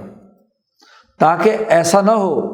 کہ جو دین حنیفی کا شاعر نہیں ہے اسے شاعر سمجھ لیا جائے۔ دین حنیفی کے بس 3 ہی شاعر ہیں، 2 تو وہ مرکز ہیں جو ابراہیم علیہ السلام نے بنائے۔ پہلا مرکز مسجد الحرام جو اسماعیل علیہ السلام کے ساتھ مل کر بنایا، اور دوسرا مرکز مسجد الاقصیٰ بیت المقدس جو اسحاق علیہ السلام کے ساتھ مل کر ابراہیم علیہ السلام نے بنایا۔ حنیفی تحریک کے یہ 2 مراکز ہیں، اور ان دونوں کے درمیان میں امام الانبیاء حضرت محمد مصطفیٰ صلی اللہ علیہ وسلم کا مدینۃ النبی ہے، اور مدینۃ النبی میں مسجد نبوی ہے جس نے ان دونوں کو آزاد کیا۔ مسجد حرام کو بھی آزاد کرایا ظالموں اور متکبروں اور مشرکوں سے، اور مسجد اقصیٰ کو بھی آزاد کرایا عمر فاروق کے زمانے میں ظالم اور متکبر اور تحریف پیدا کرنے والوں کی طرف سے۔ تو جس نے ان دونوں مسجدوں کو آزاد کرایا وہ مسجد بھی ان کے برابر کی ہے۔ اور ویسے بھی امام الانبیاء حضرت محمد مصطفیٰ صلی اللہ علیہ وسلم کی ہے، آپ نے دعا مانگتے ہوئے اللہ میاں سے کہا، اے اللہ جیسے ابراہیم نے مکہ کو محترم بنایا تھا تو میں مدینہ کو محترم بناتا ہوں۔ اس کا بھی حرم ہے، حرتین کے درمیان اور عیر اور احد کے درمیان اس کی نشاندہی حرم نبوی کی بھی حضور نے نشاندہی کر دی کہ یہ میں اس کو محترم قرار دیتا ہوں۔ تو جیسے ابراہیم کی دعا سے مکہ محترم ہوا اور بیت المقدس محترم ہوا، ایسے ہی حضور کی دعا سے مدینۃ النبی محترم ہوا۔ تو دین حنیفی یعنی مسلمانوں کے لیے صرف 3 ہی مرکز ہے۔ اب اس کے علاوہ ادھر ادھر مرکز کوئی بنا کر کہے تو وہ مرکز نہیں ہے، وہ تحریف فی الدین ہے۔ شاہ صاحب کہتے شاعر کے ساتھ ملحق نہ ہو جائیں، اور کہیں ایسا نہ ہو کہ غیر اللہ کی عبادت کا ذریعہ بن جائے۔ یہ تینوں مقامات وہ ہیں کہ جہاں جو بھی جائے گا وہ اللہ کے لیے جائے گا، اللہ کی عبادت کے مراکز ہیں، وہاں شرک اور کفر کا واہمہ نہیں ہو سکتا۔ باقی کہیں بھی جائے گا تو شرک کا واہمہ ہو سکتا ہے۔ اس لیے شاہ صاحب نے اگلی بڑی اہم بات کہہ دی ہے،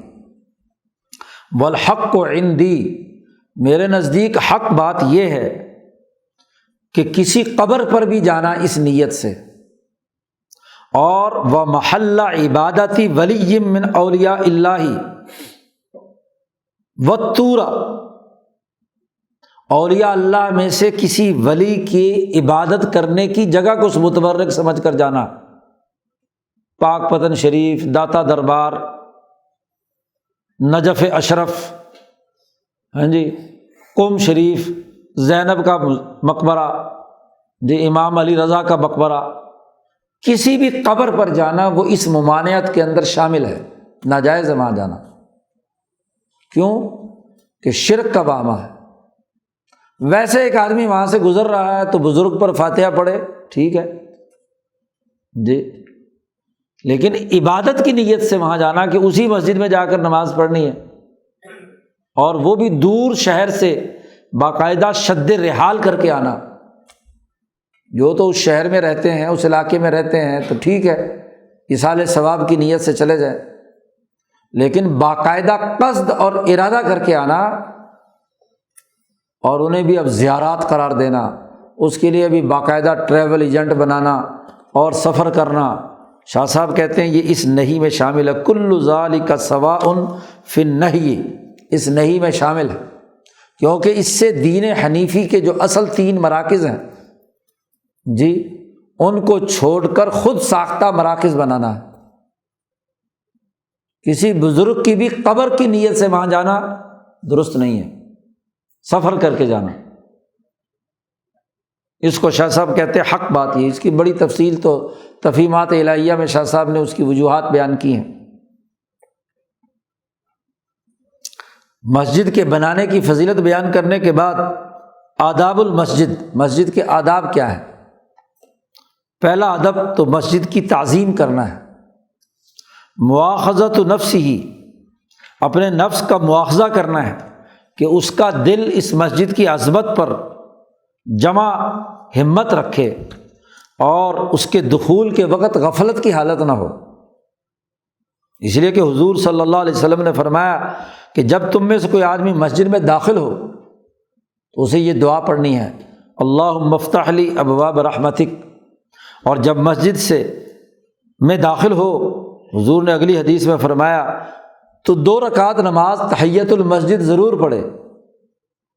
بیٹھنے سے پہلے، قبل ان یجلس۔ تو پہلے یہ عظمت کے لیے ہے کہ اللہ کے گھر میں آنے کی توفیق ہوئی ہے، تو باوضو ہے تو بجائے بیٹھنے کے 2 رکعت نفل پڑھ لے۔ نمبر 2، مسجد کو صاف ستھرا رکھنا، ہر قسم کی گندگی سے، کوئی اس میں ادھر ادھر کی چیزیں پڑی ہوئی ہوں اس سے، وَيُتَنَفَّرُ مِنْهُ، جس چیز سے انسان کو نفرت ہوتی ہے یا جو چیز اپنے گھر میں اور اپنی بیٹھنے کی جگہ پہ پسند نہیں کرتا، تو مسجد کو بھی اس سے صاف کرنا ضروری ہے۔ اور وہ راوی حدیث کا یہ قول ہے کہ نبی اکرم صلی اللہ علیہ وسلم نے حکم دیا ہے کہ مسجد بناؤ، اسے صاف ستھرا رکھو، اس میں خوشبو لگاؤ، وَيُطَيَّبُ، خوشبو ہونی چاہیے وہاں بدبو ہونے کے بجائے۔ حضور صلی اللہ علیہ وسلم نے فرمایا کہ میری امت کے اجر پیش کیے گئے مجھ پر، عرضت علیہ اجور امتی، یہاں تک کہ وہ کوئی ٹنکا ونکا یا وہ جو چیزیں عام طور پر گھروں میں آ جاتی ہیں، تو کسی آدمی نے اگر ایک تنکا اٹھا کر بھی باہر، کوئی پتا آ گیا، کوئی پر آ گیا، اس کو اٹھا کر باہر پھینک دیا، تو اس کا بھی اجر ہے، وہ اجر بھی میرے سامنے پیش کیا جاتا ہے۔ اسی طرح حضور نے فرمایا کہ مسجد میں تھوکنا بہت بڑی گناہ ہے، اور اگر کسی کو آ گیا اور تھوک بیٹھا تو اس کو زمین میں دفن کرے، اس کو ہٹا کر باہر پھینکے۔ ایک دوسری روایت میں آتا ہے کہ نبی اکرم صلی اللہ علیہ وسلم نے دیکھا کہ مسجد کے قبلے کی دیوار پر تھوک لگا ہوا تھا، ناک کا خیزش جو ہے یہ لگی ہوئی تھی، تو بڑا غصہ آیا حضور کو، خود اپنے ہاتھ سے اسے کھرچا اور سختی سے منع کیا کہ کوئی آدمی مسجد میں ہو تو اپنا ناک کا فضلہ اور تھوک جو ہے وہ مسجد میں مت پھینکے، اور خاص طور پر قبلے کی دیوار کی طرف۔ حضور صلی اللہ علیہ وسلم نے فرمایا کہ جب کوئی آدمی نماز پڑھ رہا ہوتا ہے تو آدمی اللہ سے مناجات اور سرگوشی کرتا ہے، یناجی ربہ، وہ اپنے رب سے مناجات کرتا ہے، اور اس کے اور دیوار کے درمیان اللہ موجود ہوتا ہے، اس سے سختی سے منع کیا حضور نے۔ مسجد کے آداب میں سے یہ بھی ہے کہ ہر ایسے کام سے احتراز کیا جائے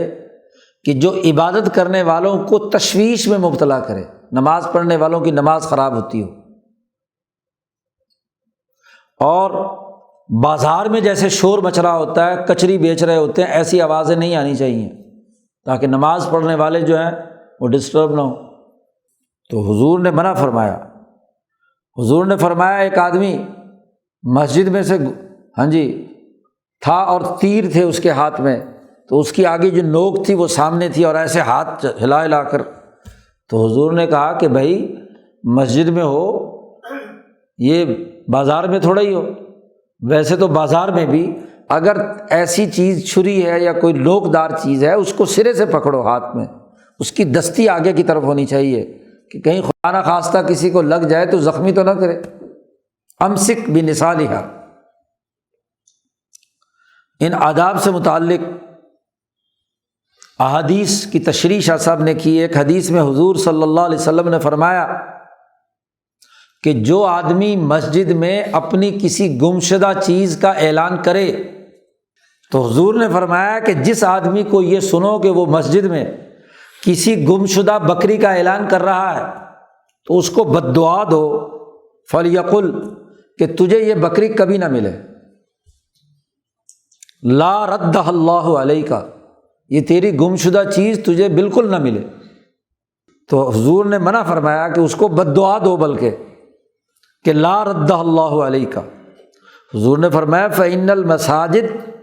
لم تبن لہذا، مسجدیں کوئی اس کام کے لیے بنائی گئی ہیں، اس کے لیے مارکیٹ ہے، بازار ہے، وہاں جا کر اعلان کرو،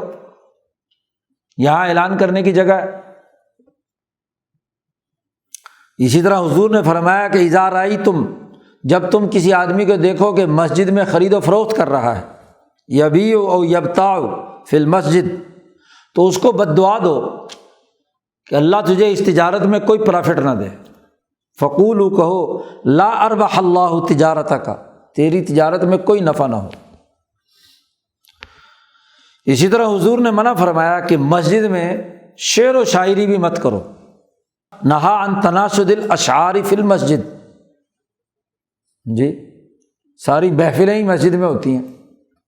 نہ نماز پڑھنے دیتے ہیں، جلسہ جس دن ہو تو عشاء کی نماز پڑھنا بھی مشکل ہوتا ہے، سلام پھرتا ہے، نہ نفل پڑھ سکتا، بلکہ وہاں کیا پڑھ سکتا، اس مسجد کے قریب کسی کا گھر ہے وہاں بھی نہیں پڑھ سکتا نماز۔ اسی طرح حضور نے منع فرمایا کہ مسجد میں قصاص، کسی کو قتل کرنے کا حکم اگر عدالت نے دیا ہے، مسجد میں فیصلہ تو ہو سکتا ہے جو عدالت کا وقت ہے، لیکن وہاں قصاص نہیں لیا جا سکتا، اور وَأَن تُقَامَ فِيهِ الْحُدُودُ، کوڑے چھوڑے بھی نہیں لگائے جا سکتے مسجد کے اندر۔ اقول، شاہ صاحب ان تمام روایات کی آگے تشریح بیان کرتے ہیں۔ یہ جو گمشدہ جانور کا اعلان کا معاملہ ہے، تو اس کا مطلب شاہ صاحب کہتے ہیں کہ اس کی تلاش کے لیے بلند آواز سے اعلان کرنا ہے۔ اگر بلند آواز سے بولے گا تو شور شرابہ ہوگا، اور جو نماز پڑھنے والے اور معتکفین ہیں ان کو تشویش لاحق ہوگی، بھول جائیں گے۔ اور مستحب ہے کہ اس کو اس کی طلب کے خلاف بد دعا دی جائے، ارغاما لہو، اس کے خلاف علی الرغم، اس کی ناک زمین میں رگڑنے کے لیے بد دعا دی جائے۔ اور نبی اکرم صلی اللہ علیہ وسلم نے اس کی وجہ خود بیان کر دی کہ مسجد اس کام کے لیے نہیں بنائی گئی، انما بنیت للذکر والصلاۃ، مسجد تو بنائی گئی ہے ذکر اور نماز کے لیے، غلبہ دین کے کاموں کے لیے ہے، دوسرے کاموں کے لیے تھوڑا ہی ہے۔ نمبر 2، حضور نے جو بیع و شراء، خرید و فروخت سے منع فرمایا ہے، تو اگر اس کی اجازت دے دی جائے تو پھر مسجد بازار بن جائے گی، سارے خرید و فروخت کرنے والے وہیں آ کر بیٹھ جائیں گے، خرید و فروخت کرنے لگ جائیں گے، یتعامل فیہ الناس، تو مسجد کی حرمت ختم ہو جائے گی، اور پھر نماز پڑھنے والے اور معتکفین کے لیے تشویش لاحق ہوگی، بازار کچری مارکیٹ بن گئی وہ۔ جی نمبر 3، جو کہا شعر نہیں پڑھنے، تو اس کی وجہ ہم نے پیچھے بیان کر دی، اور وہ بیان شور شرابہ ہوگا، شعر شاعری ہو رہی ہے تو نماز کیسے ہوگی وہاں؟ اور اس میں اللہ کے ذکر سے اعراض کرنا ہے، یا لوگوں کو ابھارنا ہے کہ وہ ذکر اور نماز چھوڑ کر ان کی شاعری سنیں۔ باقی رہا قصاصاً قتل کرنا منع ہے، حد نہیں جاری کی جا سکتی، اس لیے کہ اس کے نتیجے میں گندگی، خون پھیلے گا وہاں، پھر جس کی گردن کٹ رہی ہوگی اس کے جو باقی لوائقین ہیں یا جس کو کوڑے پڑ رہے ہیں تو شور شرابہ، رونا پیٹنا وہاں پڑا ہوا ہوگا، شور شرابہ ہوگا، اور مسجد میں باقی کام نماز وغیرہ نہیں ہو سکتے۔ البتہ مسجد میں جب نماز نہ پڑھ رہے ہوں کچھ لوگ،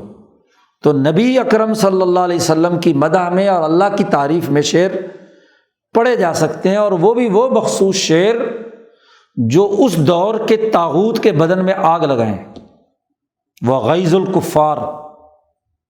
کافروں اور ظالموں کو سامراج کے خلاف انقلابی نظم پڑھی جا سکتی ہے۔ شاہ صاحب کہتے ہیں غیظ الکفار، وہ نظم پڑھی جا سکتی ہے، اس لیے کہ اس کا ایک غرض شرعی ہے کہ دین کے غلبے کی نیت سے لوگوں کو ابھارنا ہے۔ گانے بجانے والی نظمیں جو ہے نا وہ نہیں پڑھی جا سکتی، اور اس کی دلیل حسان ابن ثابت کا یہ قول ہے، امام بخاری نے تو بلکہ مستقل باب باندھا ہے، مسجد میں ایسی شاعری جو ہے، حسان کو حضور نے کہا کہ تم جواب دو ان کا، کافروں کا، تم نے بھی کوئی شعر کہے ہیں؟ حسان سے کہا قریشیوں کے خلاف۔ انہوں نے کہا میں ایسی طریقے سے شاعری کروں گا کہ ان کی سب اگلے پچھلے۔ تو حضور نے فرمایا میں بھی تو قریشی ہوں، تم قریش کی برائی کرو گے تو مجھے کیسے کرو گے؟ تو حسان بن ثابت نے کہا کہ آپ کو میں قریش میں سے ایسے نکال لوں گا جیسے آٹے میں سے بال نکال لیا جاتا ہے، باقی قریش کی مذمت ہوگی، آپ کو نکال لوں گا۔ تو وہ شاعری جو ہے وہ تو کیا ہے، جو دشمن کو غضبناک کرے، سامراج کے خلاف ہو، وہ جائز ہے۔ دوسری حدیث لائے جس پر غسل واجب ہے، حائضہ عورت ہو یا مرد جنابت کی حالت میں ہو، اس کے لیے حلال نہیں کہ مسجد میں داخل ہو۔ شاہ صاحب کہتے ہیں اس کا سبب یہ ہے کہ مسجد کی تعظیم ہے، اور اعظم التعظیم یہ ہے کہ انسان تبھی مسجد کے قریب جائے جب وہ پاک ہو۔ اسی لیے جس کو حدث لاحق ہے اس کو مسجد میں داخل ہونے کے حوالے سے بڑا حرج عظیم ہے کہ وہ حدث والا آدمی مسجد میں جا کر کچھ کر تو سکتا نہیں، بے وضو آدمی۔ اسی طرح جنبی اور حائض اس کے لیے بھی کیا ہے، داخل ہونا جائز نہیں ہے، لأنہما ابعد الناس عن الصلاۃ، کیونکہ وہ تو نماز سے دور ہے، نماز تو نہیں پڑھ سکتے وہ، تو مسجد تو نماز کے لیے بنائی گئی ہے۔ تیسری حدیث میں حضور نے فرمایا کہ جس آدمی نے یہ بدبودار پودا استعمال کر کے کھایا ہے وہ ہماری مسجد میں داخل نہ ہو۔ کون سا؟ پیاز اور لہسن، کچا پیاز اور کچا لہسن کھا کر جو ہماری مسجد میں آئے تو حضور نے فرمایا ہماری مسجد میں نہ آئے، مہربانی کر کے باہر رہے۔ حضور نے فرمایا من اکل من ہذہ الشجرہ المنتنہ، بدبودار، وہ ہماری مسجد کے قریب بھی نہ آئے، فلا یقربن مسجدنا، ہرگز ہرگز ہماری مسجد کے قریب نہ آئے، کیونکہ منہ سے بھی بدبو آتی ہے۔ پرانے زمانے میں تو پیاز اتنا نہیں استعمال کیا، ویسے شوربہ بنایا جاتا تھا اگر بناتے تھے، اول میں تو بھنا ہوا بناتا تھا گوشت۔ گیس والی چیز یا پیاز جو ہے ان لوگوں کے لیے جو ہضم کر لیں، اصل میں تو وہ دیہاتی جو کسی چلاتے تھے، محنت مشقت کرتے تھے، ان کو توانائی کی ضرورت تھی، تو وہ اگر پیاز کھاتے بھی ہیں تو وہ ان کے جسم کی ضرورت بھی ہے، طاقت بھی ہے، اور اسے ہضم بھی کر لیتے ہیں۔ جن سے ہضم نہیں ہوتا پیاز کھا لیتے ہیں، مسجد میں آ کے بیٹھ جاتے ہیں تو ساری مسجد کو بدبودار کرتے ہیں۔ تو حضور نے منع کیا کہ مسجد کے قریب بھی نہ آئے،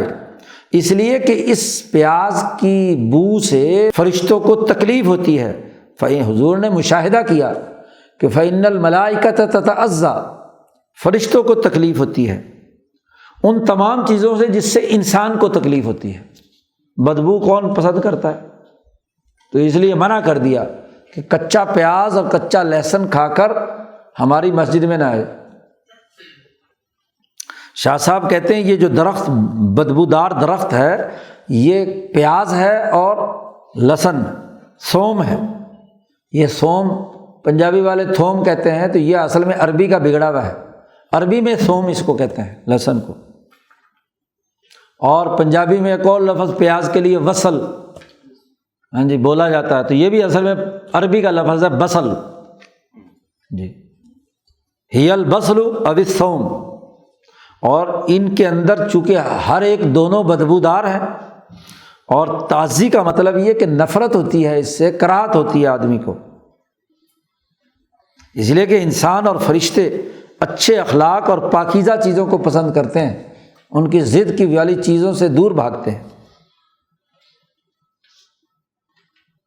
چوتھی حدیث، حضور صلی اللہ علیہ وسلم نے فرمایا کہ تم میں سے کوئی آدمی مسجد میں داخل ہو تو یہ دعا پڑھے اللہم افتح لی ابواب رحمتک،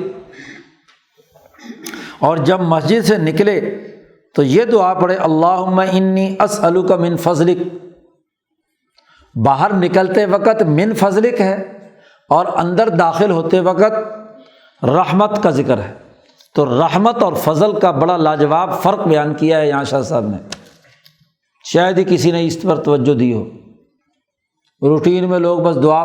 لکھی ہوئی ہوتی ہے، پڑھتے تو کم ہی ہے، لیکن پڑھنے کے جو مقاصد اور اہداف ہیں وہ شاہ صاحب نے یہاں واضح کیے ہیں۔ شاہ صاحب کہتے ہیں، میں کہتا ہوں کہ یہ جو حکمت ہے کہ جب داخل ہو تو رحمت کا لفظ بولے، اور جب مسجد سے باہر نکلے تو فضل کا لفظ بولے۔ اس میں حکمت یہ ہے کہ رحمت اللہ کی کتاب میں جہاں بھی رحمت کے الفاظ آئے ہیں، اس سے اللہ کی کتاب میں اس سے مراد لیا گیا ہے روحانی نعمتیں اور اخروی نعمتیں۔ جیسے ولایت ہے یعنی اللہ کا ولی اور محبوب ہونا، یا نبوت ہے، جیسے اللہ پاک نے نبوت کا تذکرہ کرتے ہوئے کہا وَرَحْمَتُ رَبِّكَ خَيْرٌ مِّمَّا يَجْمَعُونَ، دنیا کی مال و دولت کو جو تم جمع کر رہے ہو اس کے مقابلے میں نبوت رحمت ہے۔ پیچھے نبی اکرم صلی اللہ علیہ وسلم کا ذکر آیا تھا، تو یہ رحمت کا لفظ نبوت اور ولایت پر دلالت کرتا ہے۔ تو ایک آدمی جب مسجد میں داخل ہو تو نبوت کی اتباع میں ولایت حاصل کرنے کی نیت کرے کہ اے اللہ میں تجھ سے چاہتا ہوں کہ میرے سامنے رحمت کے دروازے کھول دے، ولایت کے دروازے کھول دے۔ اور شاہ صاحب کہتے ہیں کہ قرآن میں جہاں بھی لفظ فضل آیا ہے تو یہ دنیاوی نعمتوں پر اس کا اطلاق ہوا ہے، معاشی ترقی، معاشی خوشحالی۔ اللہ پاک نے فرمایا لیس علیکم جناح ان تبتغوا فضلا من ربکم، تم پر کوئی حرج نہیں ہے کہ تم اپنے رب کا فضل تلاش کرو۔ اسی طرح دوسری آیت میں اللہ نے فرمایا کہ اذا قضیت الصلاۃ، جب جمعے کی نماز مکمل ہو جائے تو زمین میں پھیلو، وابتغوا من فضل اللہ، اور اللہ کا فضل تلاش کرو۔ تو یہ معاشی ترقی کی بات ہے۔ تو جب تک مسجد کے اندر رہا تو اسے ولایت اور نبوت کے مشن کو سمجھنا ہے، اور جب مسجد سے باہر نکلا تو اپنی معاشی ترقی کی فکر کرے کہ میرے کاروبار میں برکت پیدا ہو۔ جی من دخل المسجد، جو مسجد میں داخل ہوا تو وہ قرب من اللہ چاہتا ہے، اور جب نکلے تو یہ وقت و ابتغاء رزق، یہ معاشی رزق حاصل کرنے کا وقت ہے، تو اس کا اللہ سے سوال کرے کہ مجھے اچھا رزق عطا فرما۔ تو وہ مسجد میں نماز پڑھ کے یہ دعا پڑھ کر نکلے گا تو وہ دکان پر آئے گا، کاروبار کرے گا تو اس میں برکت پیدا ہوگی۔ 5ویں حدیث کہ جب تم میں سے کوئی مسجد میں داخل ہو تو 2 رکعتیں نماز پڑھے بیٹھنے سے پہلے، تحیۃ المسجد۔ شاہ صاحب کہتے ہیں میں کہتا ہوں یہ اس لیے مشروع کیا گیا ہے کہ جہاں نماز پڑھنے کا مقام ہے، جہاں انعامات اللہ کے نازل ہو رہے ہیں، وہاں داخل ہونے کے بعد نماز کو چھوڑ کر دوسری باتوں میں مشغول ہونا یہ بہت بڑا نقصان بھی ہے اور بہت زیادہ حسرت اور ندامت کا باعث ہے کہ مسجد میں آپ آئے ہیں اور دوسری باتوں میں مشغول ہو گئے آپ اور نماز کی طرف متوجہ نہیں ہوئے، تو بیٹھنے سے پہلے 2 رکعت تحیۃ المسجد پڑھ لو تاکہ حسرت اور ندامت پیدا نہ ہو۔ اور پھر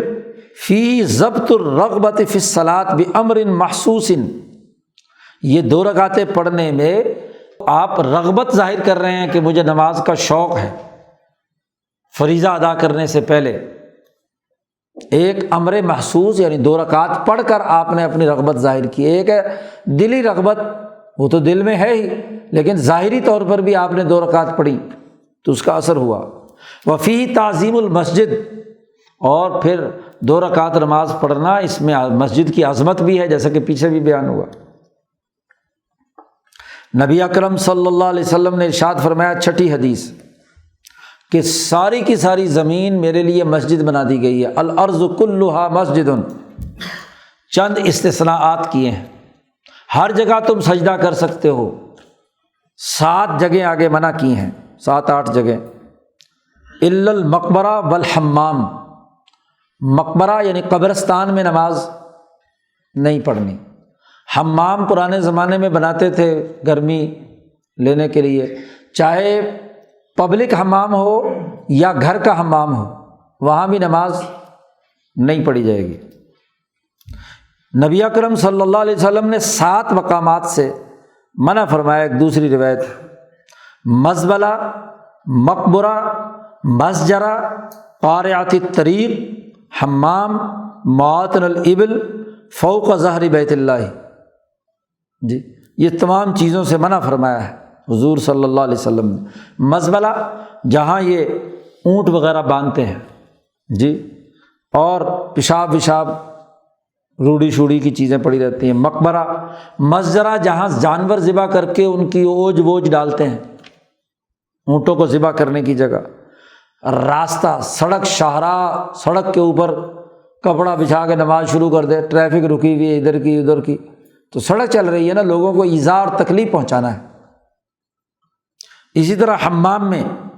معاطن الابل جہاں اونٹ باندھے جاتے ہیں،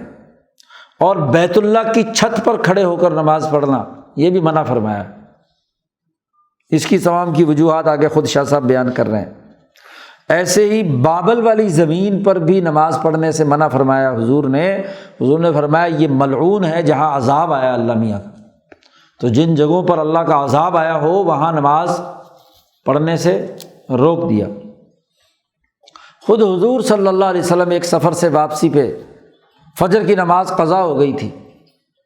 دھوپ نکلا تو سب کی آنکھ کھلی، تو حضور نے فرمایا کہ اس جگہ سے نکلو،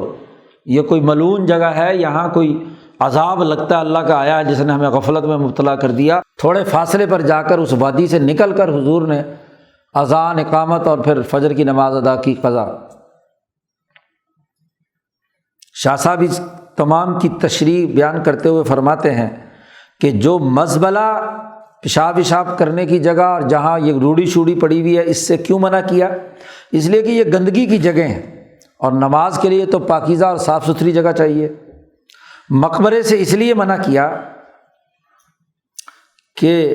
بڑے بڑے پیروں کی قبریں اور احبار کی قبریں، ان کو مسجدیں بنا لیا تھا یہودیوں نے۔ ان یتخذ قبور الاحبار والرہبان، پیروں کی اور عالموں کی قبروں کو مسجد بنا لیا، لوگ سجدہ کرتے تھے بتوں کی طرح، تو یہ شرک جلی ہے۔ اس لیے کسی مقبرے میں جا کر مقبرے کے قریب، مقبرے کو سامنے رکھ کر نماز پڑھنا ممنوع ہے۔ مقبرہ سائڈ پر ہو اور ویسے مسجد باقاعدہ بنی ہوئی ہو تو ٹھیک ہے، مسجد میں نماز، جیسے خود مسجد نبوی میں روضہ رسول صلی اللہ علیہ وسلم ایک سائڈ پہ ہے تو وہاں مسجد میں نماز پڑھی جاتی ہے۔ یا یہ کہ یتقرب الی اللہ بالصلاۃ فی تلک المقابر، یا بعض لوگ اس مقبرے کے قریب مسجد میں نماز پڑھنے کو تقرب بارگاہ الہی سمجھتے ہیں، اس لیے منع کر دیا۔ یہ شرک خفی ہے، اور یہی مطلب ہے اس حدیث کا جس میں حضور نے فرمایا تھا کہ اللہ تعالیٰ یہود و نصارہ پر لعنت کرے کہ انہوں نے اپنے انبیاء کی قبروں کو سجدہ گاہ بنا لیا۔ اپنے وصال سے چند دن پہلے حضور نے حجرہ عائشہ میں سب لوگوں کو یہ بات کہی تھی، کئی دفعہ فرمائی کہ اللہ تعالیٰ لعنت کرے، لعن اللہ الیہود والنصارى اتخذوا قبور انبیائہم مساجدا، حضرت عائشہ کی روایت۔ اور یہ اس لیے تنبیہ کی تھی کہ خبردار میری قبر کو سجدہ گاہ مت بنانا۔ اور اس کی نظیر مثال وہ ہے جو حضور نے منع فرمایا سورج کے طلوع تو سورج کے غروب اور زوال کے موقع پر، کہ چونکہ اس وقت کافر لوگ سجدہ کرتے تھے، تو حالانکہ طلوع غروب اور زوال اللہ کی طرف سے ہیں، تو اس وقت اس لیے منع کیا کہ لوگ سجدہ کرتے ہیں، اسی لیے قبروں پر بھی سجدہ یا قبروں کے مقبرے پہ جا کر نماز پڑھنا یہ بھی کیا ہے، اس کے ساتھ مشابہت بنتی ہے، اس لیے منع کر دیا۔ حمام میں اس لیے نماز پڑھنے سے منع کیا کہ وہاں بے پردگی ہوتی ہے، پھر لوگوں کا مجمع ہوتا ہے، تو اس میں مناجات اور حضور قلبی نماز کے اندر حاصل نہیں ہو سکتی۔ اونٹوں کے باندھنے کی جگہ وہاں بھی نماز پڑھنے سے منع کیا کہ اونٹ بڑے جسامت کے اعتبار سے بڑا اس کا سائز ہوتا ہے، اس کی گرفت بھی مضبوط ہوتی ہے، اس کی جرأت بھی کثرت سے ہوتی ہے، تو بسا اوقات انسان نماز پڑھ رہا ہو تو اونٹ اگر بپھر جائے تو وہ انسان کو نقصان پہنچائے گا، اور پھر ایسے جانور کی موجودگی میں حضور قلب جو ہے وہ پیدا نہیں ہوگا۔ ہاں، مرابض الغنم میں حضور نے نماز پڑھی ہے، بکریوں کا جو باڑہ ہے اس میں نماز پڑھی ہے، امام بخاری نے مستقل اس کا باب باندھا ہے۔ مدینہ آئے تھے حضور تو حضور نے وہاں مرابض الغنم میں صفائی کر کے، مطلب وہاں ان کی مینگنیاں شگنیاں ایک طرف کر کے حضور نے نماز پڑھی۔ بڑی شاہراہ پر نماز پڑھنے سے منع فرمایا اس لیے کہ جو دل مشغول رہے گا آنے جانے والوں کو دیکھ رہا کون آ رہا ہے کون جا رہا ہے، اور آج کل تو ویسے بھی ٹریفک، اور اس کے نتیجے میں راستہ تنگ ہوگا، گزرنے والوں کو مصیبت پڑی رہے گی، تضییق الطریق علیہم، اور ویسے بھی جو بڑی صحرا ہے اس میں جانور درندے ورندے وہ بھی گزرتے ہیں، تو اس لیے صراحتاً ایسی چیزوں سے رکنے کا حکم دیا گیا ہے، ایسی جگہوں پر ویسے بیٹھنے سے بھی منع کیا۔ بیت اللہ کے اوپر نماز پڑھنا یہ اس لیے ممنوع قرار دیا کہ ایک تو بیت اللہ کی چھت پر چڑھنا بلند بغیر کسی ضرورت کے، بغیر کسی حاجت کے مکروہ ہے۔ ہاں غلاف کعبہ ٹھیک کرنے کے لیے لوگ جاتے ہیں یا کسی کام کے لیے یا صفائی کے لیے گیا ہے ایک آدمی، تو وہ تو ایک ضرورت ہے،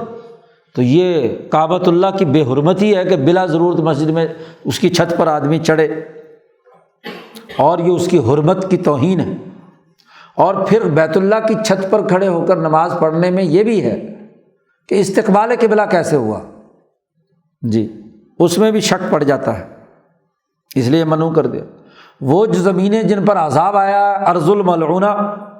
کہ جو زمین دھسی ہے یا پتھروں کی بارش ہوئی ہے، تو یہ اس زمین کی اہانت ہے اور اللہ کے غضب کو دعوت دینا ہے، اس کی جگہ ہے، اس سے ڈرنے سا ہے۔ اس لیے حضور نے فرمایا کہ ایسی جگہوں پہ داخل ہو تو روتے ہوئے گزرو وہاں سے، لا تدخلوہ الا باکین۔ حضور جب ادھر غزوہ تبوک کے لیے جا رہے تھے تو راستے میں یہ عاد و سمود کی جگہ گزری، تو حضور نے فرمایا یہاں سے گزرو تو روتے ہوئے گزرو، کیونکہ یہ عذاب الہی کی جگہ ہے، لعنت برس رہی ہے اس زمین پر، اس لیے یہاں نماز پڑھنے کی ممانعت کر دی۔ تو یہ مسجد سے متعلق، مقامات سے متعلق جتنی روایات تھیں وہ شاہ صاحب نے جمع کر کے ان کے اصول بیان کر دیے۔ اگلا باب، چھٹا باب جو ہے وہ کپڑوں سے متعلق ہے۔ اللہم صلی اللہ۔